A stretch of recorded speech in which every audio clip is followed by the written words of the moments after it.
सुत हनुमान की, वृंदावन बिहारी लाल की, वृंदावन बिहारी लाल की। भारत माता की, भारत माता की। वंदे वंदे वंदे। नमः पार्वती पतये हर हर।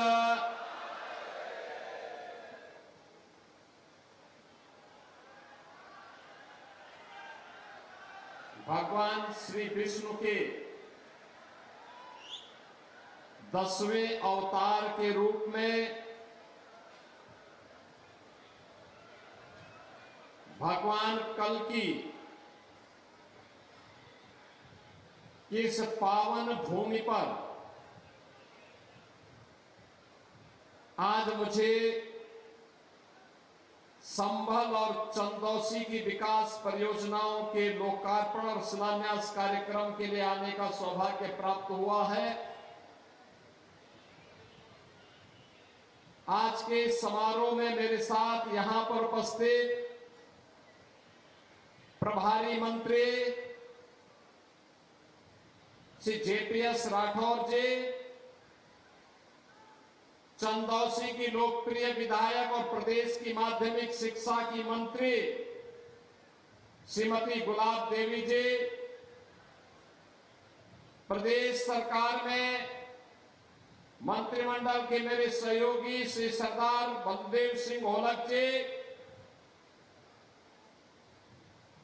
विधान परिषद के माननीय सदस्य, भारतीय जनता पार्टी के प्रदेश के उपाध्यक्ष श्री सतपाल सिंह सैनी जी, जिला पंचायत अध्यक्ष डॉक्टर अनामिका यादव जी, विधान परिषद सदस्य डॉक्टर जयपाल सिंह व्यस्त जी, जिला प्रभारी श्री हेमंत राजपूत जी, प्रदेश उपाध्यक्ष श्री दुर्विजय सिंह साके जी, जिलाध्यक्ष श्री हरेंद्र सिंह रिंको जी, पूर्व विधायक अजीत कुमार उर्फ राजू यादव जी,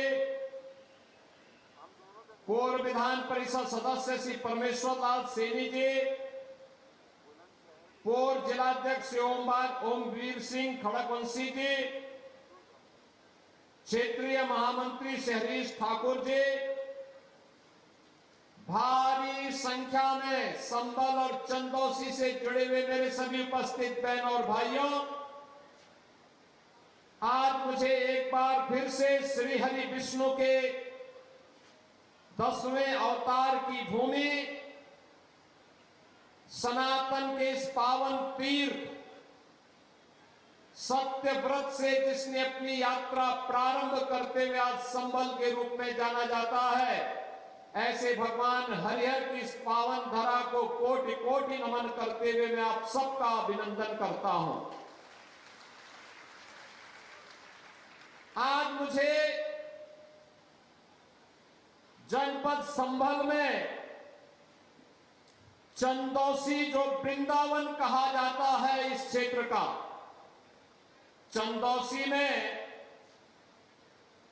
गणपति की 145 फुट और मर्यादा पुरुषोत्तम प्रभु श्री राम की 51 फुट ऊंची प्रतिमा के भी अनावरण का मुझे सौभाग्य प्राप्त हुआ है।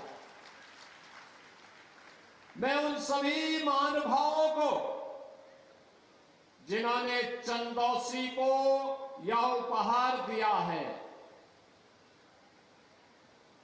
गणपति विघ्न विनाशक गणपति की 145 फुट ऊंची प्रतिमा और प्रभु श्री राम की 151 फुट ऊंची प्रतिमा को बनाना और इंतजार करना, मुझे सौभाग्य प्राप्त हुआ कि उन मूर्तियों का मैं अनावरण कर सकूं। मैं इसके लिए आयोजकों को हृदय से अभिनंदन करते हुए आप सभी संभल वासियों को, चंदौसी वासियों को मैं हृदय से बधाई देता हूं, अपनी शुभकामनाएं देता हूं। बहनों और भाइयों, मैंने जो पहले भी कहा कि श्री हरि विष्णु की यह पावन धरा है। ठीक 500 वर्ष पहले 1526 में श्री हरि विष्णु की इस पावन धरा को विदेशी आक्रांताओं ने अपवित्र किया था। आक्रांता जब आते हैं तो वह केवल वह खजाना ही नहीं लूटते, बल्कि धर्म और संस्कृति को भी रौंदते हैं। और यही तो पाप यहां भी किया था। श्री हरि विष्णु के उस पवित्र मंदिर को, हरिहर मंदिर को भी तोड़ा गया था। यहां के 68 तीर्थों को भी अपवित्र किया गया था। 19 कूपों पर भी कब्जा कर दिया गया था और संभल के अस्तित्व के साथ खिलवाड़ करते हुए यहां पर किस प्रकार की यातनाएं दी गई। 1976 में, 1978 में जो दंगे हुए, सैकड़ों निर्दोष लोगों को मारा गया, लेकिन किसी को भी सजा नहीं हो पाई। आक्रांताओं की गुलामी और विभाजन का खामियाजा क्या होता है, ये हमने संभल के अंदर देखा है। लेकिन देर आए दुरुस्त आए।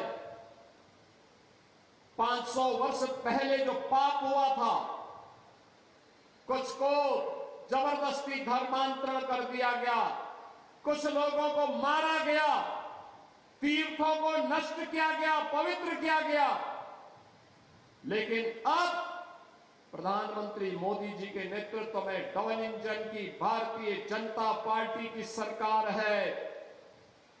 अब तो संभल में 68 तीर्थों के पुनरुद्धार का काम भी शुरू हुआ है। 19 कूपों के पुनर्जीवित करने का काम भी प्रारंभ हुआ है और 24 कोसी परिक्रमा के कार्य के लिए भी हम लोगों ने धनराशि स्वीकृत करके उसको आगे बढ़ा दिया है, उसको भी आगे बढ़ा दिया है। अब कोई इन 68 तीर्थों पर कब्जा नहीं कर पाएगा। इन कूपों के अस्तित्व के साथ कोई खिलवाड़ नहीं कर पाएगा। अब कोई 84 कोसी परिक्रमा, 24 कोसी परिक्रमा में किसी प्रकार की बाधा नहीं खड़ा कर पाएगा। देख रहे थे ना, 10,000 एकड़ लैंड यहां पर इन माफियाओं ने जिन हिंदुओं की हत्या की थी, मारा था, कभी कांग्रेस की सरकार, कई समाजवादी पार्टी के पापियों के द्वारा किए गए अत्याचार, इसका परिणाम क्या था? दुष्परिणाम भुगत रहा था यहां का गरीब। उनकी जमीनों पर कब्जा किया गया, कोई पूछने वाला नहीं। ये 10,000 एकड़ लैंड खाली हुई है और मैंने कहा था यहां के गरीबों में बांटो, दलितों में बांटो, वंचितों को बांटो, पिछड़ी जाति के लोगों को जमीन दो। जिनके पास जमीन नहीं है, जिनके पास कुछ भी नहीं है, उन्हें सभी सुविधाओं से आच्छादित करो, उन्हें घोषित माफिया घोषित करो। इन्होंने लैंड रिकॉर्ड में, राजस्व रिकॉर्ड में भी नाम समाप्त कर दे और कहीं कोई साक्ष्य न रहे, इसके लिए इन्होंने चाहे कांग्रेस की सरकार रही हो, चाहे समाजवादी पार्टी की सरकार रही हो, लैंड रिकॉर्ड को भी इन्होंने नष्ट कर दिया। नष्ट करने का इन्होंने प्रयास किया, लेकिन ये लोग रिकॉर्ड नष्ट कर सकते हैं, सत्य को नष्ट नहीं कर सकते। और सत्य अंततः अपना स्वरूप दिखाता ही है और स्वरूप उसने दिखाया है वैसे ही जैसे 500 वर्षों के बाद अयोध्या में प्रभु श्री राम का भव्य मंदिर बनकर के खड़ा हो गया है। बहनों और भाइयों, इसीलिए हम लोग अब यहां पे जोई में यहां पर पुलिस लाइन का निर्माण भी कर रहे हैं। संभल के अंदर पीएससी की बटालियन का गठन भी कर रहे हैं। इंटीग्रेटेड डिस्ट्रिक्ट हेडक्वार्टर भी बनने जा रहा है और संभल के विकास को ध्यान में रखते हुए जितने मार्ग थे सबको 4 लेन 2 लेन के साथ जोड़ते हुए गंगा एक्सप्रेसवे को मेरठ हरिद्वार से जोड़ते हुए प्रयागराज तक जोड़ा जा रहा है कि जब भगवान कल्कि का अवतार होगा यहां पर, तब देश और दुनिया फिर एक तीर्थ के रूप में हरिहर मंदिर का दर्शन कर पाएगी, भगवान कल्कि महाराज का दर्शन कर पाएगी। बहनों और भाइयों, अपनी विरासत का संरक्षण करना हर नागरिक का दायित्व बनता है, लेकिन जिन लोगों ने इस विरासत को अपमानित किया, जो लोग कांवड़ यात्रा को प्रतिबंधित करते थे, जो लोग श्री कृष्ण जन्माष्टमी के शोभा यात्राओं के आयोजनों को रोकते थे, रामनवमी की शोभा यात्रा को रोकते थे, दुर्गा पूजा में पंडाल नहीं लगने देते थे, इन गुलामों से क्या उम्मीद करते हैं आप? ये गुलामी की मानसिकता में जीने वाले लोग हैं, इनको विरासत से कोई लेना देना नहीं। इनको सत्ता चाहिए, हर कीमत पे सत्ता, देश की कीमत पर सत्ता इनको चाहिए, गरीब की कीमत पर सत्ता चाहिए, एक दलित और वंचित की कीमत पर सत्ता चाहिए।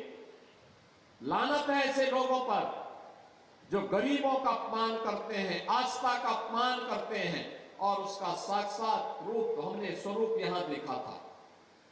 लेकिन अब मैं कह सकता हूं, संभल फिर से खड़ा हुआ है, सत्यव्रत के नाम पर फिर से अपने नाम को पुनः उन स्मृतियों के साथ जोड़ते हुए आज वह आगे तन करके खड़ा हुआ है, मजबूती के साथ आगे बढ़ा है। अब संभल रुकने वाला नहीं है, विकास की इस प्रक्रिया का हिस्सा बनने वाला है, और उसी प्रक्रिया के साथ जोड़ने के लिए आज मुझे यहां पे 570 करोड़ रुपए की परियोजनाओं को फिर से सौगात देने के लिए आना पड़ा है। बहनों और भाइयों, यह अनवरत प्रक्रिया है। आज ये डबल इंजन की सरकार है तो हम ये कार्य कर पा रहे हैं। क्या ये काम 17 के पहले संभव था? क्या 17 के पहले कोई संभल का नाम लेने की हिम्मत करता था? तब तो एक तुर्क आकर के यहां पे अपमानित करता था, और यहां के देसी मुसलमानों को भी अपमानित करता था, अपनी टोपी को अपनी आंख में लगा करके उनको चिढ़ाने का काम करता था, अपने को बाबर का वंशज कह करके लगातार यहां के लोगों को, भारत और भारतीयों को अपमानित करने का काम करता था। लेकिन अब तुर्क की तुर्कई नहीं चलेगी, अब नहीं चल सकती है। अब तो संभल में वही होगा जो हरिहर मंदिर का आदेश होगा। अब कोई गरीब पे अत्याचार नहीं कर सकता है, किसी दलित की संपत्ति पर कब्जा नहीं कर सकता है, किसी वंचित के वो अधिकारों से वंचित नहीं कर सकता है। और यही तो डबल इंजन सरकार ने किया है। याद करिए डबल इंजन सरकार के कार्य। आप आए होंगे, आप देखो ना कितने भव्य भव्य भवन बन रहे हैं। ये सब आपकी सुरक्षा के लिए बन रहे हैं, आपकी सुरक्षा, आने वाली पीढ़ी की सुरक्षा के लिए। एक छत के नीचे हम ऐसी व्यवस्था करने जा रहे हैं जिस छत के नीचे आपकी सभी समस्याओं का समाधान होगा। और लैंड रिकॉर्ड ऐसा कि कोई व्यक्ति अगर आज आपकी जमीन पर कब्जा करने का दुस्साहस कर रहा है तो उसके जिनको हम 100 साल के बाद भी उसकी कब्र से निकाल करके वापस करवाने के सामर्थ्य रखेंगे। नहीं कर पाएगा कोई। ये बड़े भवन इसीलिए अगर किसी ने दुस्साहस किया तो उसका काम तमाम करवा देंगे कुछ ही मिनटों में।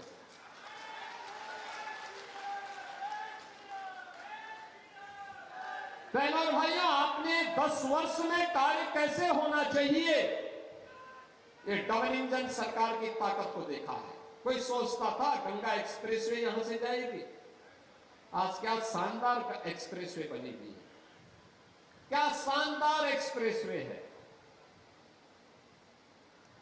यहां से 4 घंटे में प्रयागराज,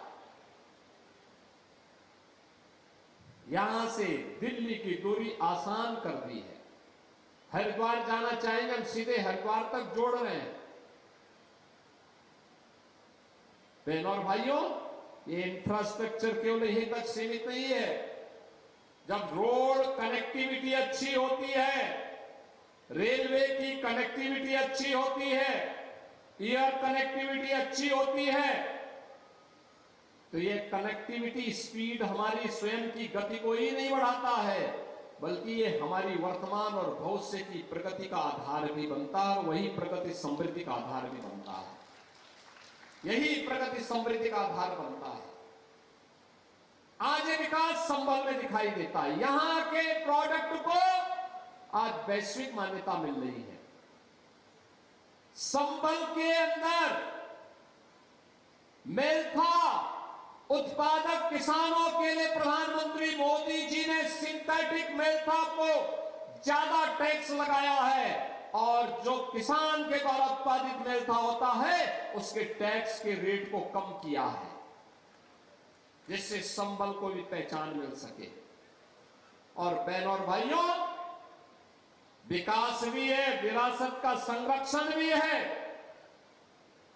चारों ओर से कनेक्टिविटी है। मैंने गुलाब देवी जी को बता दिया था, मैंने कहा जो फ्लाईओवर की आप बात कर रहे हैं सब हम स्वीकृत कर देंगे, आप प्रस्ताव भेज दीजिए, चिंता मत करिए।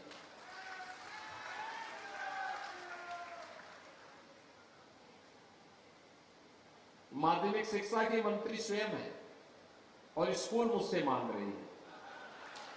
अरे मैं तो उनसे मांगता हूं कि एक विद्यालय यहां के लिए भी स्वीकृत कर दीजिए। और मैंने उनसे कहा है, मैंने कहा जबरदस्ती मेरे मुंह से क्यों घोषणा करवा रहे हैं, हम तो अच्छे विद्यालय भी बना रहे हैं। उन्होंने यहां पे इंटर कॉलेज की मांग की है चंदौसी में, और जरूर बनना चाहिए, बनेगा, जरूर बनेगा, और वही स्वयं बनाएंगे। बहनों और भाइयों, मैं पूछना चाहता हूं, जिसने बीजेपी को वोट दिया होगा, नहीं दिया होगा, किसी का कोई चेहरा देख करके भाजपा का जिलाध्यक्ष या कोई विधायक, चाहे वह यहां पर गुलाब देवी जी हो, चाहे वह अजीत यादव हो, या फिर हमारे जिला पंचायत अध्यक्ष अनामिका यादव जी हो, क्या इन्होंने कभी किसी का चेहरा देख करके कहा कि इसने वोट नहीं दिया तो इसको लाभ नहीं मिलेगा? कभी नहीं। सबको दिया, क्योंकि मोदी जी ने कहा सबका साथ सबका विकास। 16 करोड़ लोगों को फ्री में राशन आज दिया जा रहा है। याद करिए ना, बिना भेदभाव के शासन की योजना का लाभ हर एक गरीब तक, हर किसान तक, हर नौजवान तक, हर महिला तक पहुंच रहा है। एक सरकार कांग्रेस की थी, समाजवादी पार्टी भी उनके साथ गाए बगाए बिना मांगे समर्थन देती थी। कांग्रेस की एक सरकार क्या कहती थी, उनके प्रधानमंत्री कहते थे कि मैं 100 रुपया भेजता हूं, नीचे गरीब तक केवल 15 रुपया पहुंचता है, 85 रुपया कहां जाता था? ये सब कांग्रेस, सपा और अन्य दलाल किस्म के गुंडे माफिया सब काली उस पे कब्जा कर लेते थे। ये तो 85 रुपए में डकैती पड़ती थी, ये किसी छात्र की छात्रवृत्ति का पैसा था, किसी गरीब के राशन का पैसा था, किसी गरीब के मकान का पैसा था, आवास का पैसा था, किसी किसान का प्रधानमंत्री किसान सम्मान निधि, या फिर किसी किसान के कृषि यंत्रों का पैसा था। ये किसी निराश्रित महिला, किसी वृद्धजन या किसी दिव्यांग जन का पेंशन का पैसा था, जिसको ये हजम कर जाते थे। किसी बेटी की शादी का पैसा था, किसी बेटी के स्कूली शिक्षा का पैसा था, जिसको ये सपा के लोग और कांग्रेस के लोग हजम कर जाते थे। आज जब मोदी जी या लखनऊ में कोई बटन दबाते हैं, अगर 100 रुपया है तो 100 रुपया उस लाभार्थी के खाते में सीधे जाता है, बीच में कोई रोक टोक नहीं होती है, कोई उसमें नहीं ले सकता है, हिस्सा नहीं ले सकता। हिस्सा लेने का मतलब वो जेल जाने की तैयारी कर रहा है। आज कोई बेटी की सुरक्षा पर और व्यापारी की सुरक्षा पे सेंध नहीं लगा सकता है। पहले सपा के समय दंगे होते थे, कांग्रेस के समय दंगे होते थे, और संभल से ज्यादा दंगों के इस कुख्यात इतिहास को कौन जानता है? कौन नहीं, कौन जानता है? 78 में कितना बड़ा दंगा हुआ था, जला दिया गया था, मार दिया गया था, कोई पूछने वाला नहीं था। और आज कर्फ्यू भी नहीं, दंगा भी नहीं, नो दंगा नो कर्फ्यू। एक नए युग में हम प्रवेश कर गए हैं, न कर्फ्यू है न दंगा है, अब तो संभल में सब चंगा है, मस्ती के साथ संभल चल रहा है, अब कहीं कोई समस्या नहीं। हम लोगों ने पहले कहा बेटी की सुरक्षा पर किसी ने सेंध लगाई तो मान के चलो कि उसके लिए 2 ही जगह होगी, या तो जेल होगी या जहन्नुम होगा, इसके अलावा कोई तीसरी जगह नहीं होगी। बहनों और भाइयों, सुरक्षा सुशासन की आधारशिला है, सुशासन निवेश की आधारशिला है, और निवेश आएगा तो रोजगार भी लेके आएगा। आज जब हम नौकरी के लिए नियुक्ति पत्र वितरित करते हैं, संभल का नौजवान भी आता है, कोई पुलिस में भर्ती हो रहा है, कोई अधिकारी बन रहा है, कोई शिक्षक बन रहा है, कोई तहसीलदार और कोई एसडीएम बन रहा है, संभल के नौजवान भी उसमें भागीदार बन जाते हैं। पहले तो इस पे केवल सिपाही सिंडिकेट का कब्जा था, आज योजनाओं का लाभ मिल रहा है बिना भेदभाव के। 16 करोड़ लोगों को फ्री में राशन की सुविधा का लाभ, 65 लाख गरीबों के घर में सिर ढकने के लिए छत मिल गई, एक घर मिल गया, 3 करोड़ गरीबों के घर में शौचालय बन गए, 10 करोड़ से अधिक जनता को हमने आयुष्मान भारत में 5 लाख रुपए की सुविधा उपलब्ध करा दी। हर वर्ष 5 लाख रुपए की स्वास्थ्य कहीं से भी वो उपचार करा सकता है। 2 करोड़ लोगों को फ्री में एलपीजी के कनेक्शन उपलब्ध करवाए गए, कोई समस्या नहीं।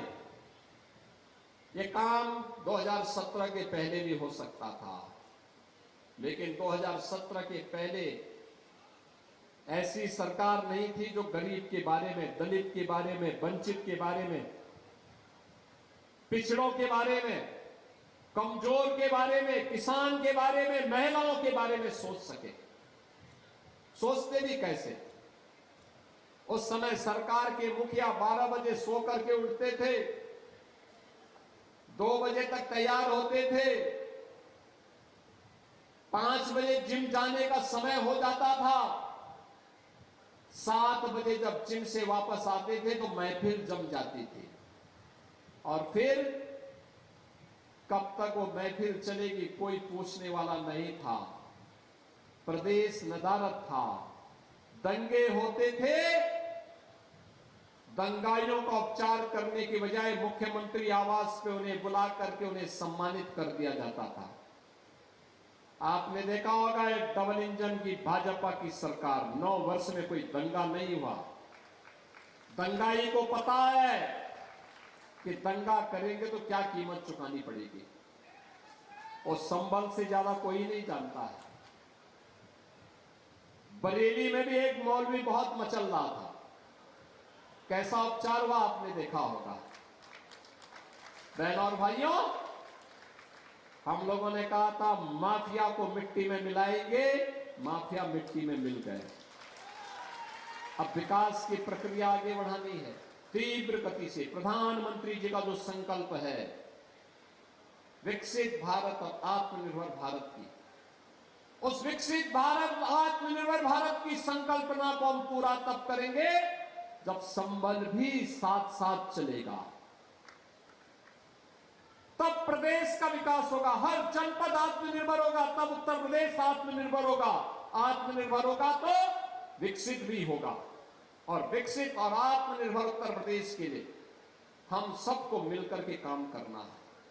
और उसी परिकल्पना को साकार करने के लिए आज मैं यहां पर 570 करोड़ रुपए की इन परियोजनाओं की सौगात संभल वासियों को प्रदान कर रहा हूं।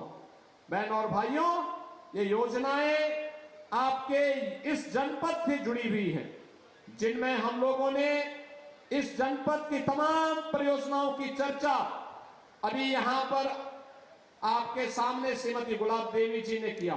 मऊ, कठेर, फतेहपुर, समसोई, चंदौसी मार्ग का चौड़ीकरण, सुदृढ़ीकरण, चंदौसी बरेली रीट का बाजार मार्ग के चौड़ीकरण सुदृढ़ीकरण का कार्य, चंदौसी से कुड़ फतेहगढ़ मार्ग के चौड़ीकरण सुदृढ़ीकरण, प्राचीन ऋषिकेश कूप, अमृत कूप की खुदाई, मरम्मत, सुंदरीकरण, यम तीर्थ स्थल के पर्यटन विकास का लोकार्पण, नवीन हाई स्कूल असालत नगर चराई में एवं नवीन राजकीय हाई स्कूल संजैनी का लोकार्पण का कार्यक्रम, और आज शिलान्यास हो रहा है 24 कोसीय वंश गोपाल तीर्थ परिक्रमा मार्ग का चौड़ीकरण सुदृढ़ीकरण, बैजोई में 100 बेड के जिला चिकित्सालय के भवन का शिलान्यास, बिलारी जरमार्ग चंदौसी मार्ग के चौड़ीकरण और सुदृढ़ीकरण कार्य का शिलान्यास, श्री हरि कल की विष्णु मंदिर में देव तीर्थ संख माधव में अवस्थापना सुविधाओं के विकास कार्य का शिलान्यास, बल्ली कूप, सप्त सागर कूप, विमल कूप, कृष्ण कूप, विष्णु कूप, अकर्म मोचन कूप, मृत्यु कूप, अशोक कूप में अवस्थापना सुविधाओं का विकास के कार्य का शिलान्यास, प्राचीन देव तीर्थ पाप मोचन तीर्थ, प्राचीन देव तीर्थ पिचास मोचन तीर्थ में भी इसके सुंदरीकरण सुदृढ़ीकरण का कार्य, और कस्तूरबा गांधी बालिका विद्यालय में संभल में मॉडल श्री मॉडल के अंतर्गत उन्नयन कार्य का भी शिलान्यास का कार्यक्रम आज यहां पे संपन्न हुआ है। इन सभी परियोजनाओं का मैं आपको बधाई देता हूं और आप सबसे अपील करता हूं, जो भारत का है उसको जाति मत मजहब से ऊपर उठ करके कार्य करना होगा।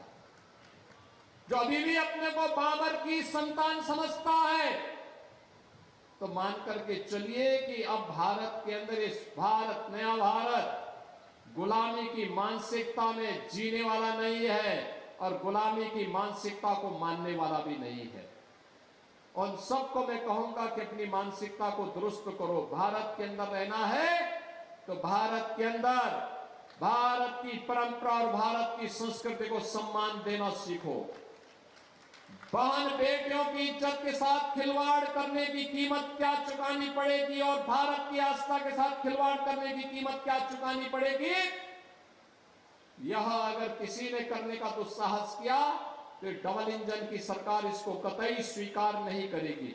विरासत और विकास की अद्भुत यात्रा को लेकर के आज संबल ने जो यात्रा अपनी प्रारंभ की है, हम सब साथ साथ मिलकर के उसको आगे बढ़ाएंगे। इस विश्वास के साथ मैं आज की इन परियोजनाओं के लिए श्रीमती गुलाब देवी जी को यहां के सभी पदाधिकारियों को, जनप्रतिनिधियों को, सतपाल सैनी जी हैं, जयपाल सिंह व्यस्त जी हैं, अजीत यादव जी हैं, अनामिका यादव जी हैं, इन सभी को और यहां के अपने पदाधिकारियों को भी हृदय से बधाई देता हूं। श्री परमेश्वर लाल सैनी जी बहुत पुराने नेता हैं, इन सबको बधाई देता हूं और विश्वास करता हूं विरासत और विकास की इस यात्रा को निरंतर आगे बढ़ाएंगे। आप सबके प्रति मेरी मंगलमय शुभकामनाएं हैं। धन्यवाद। जय हिंद, जय जय श्री राम। एक बार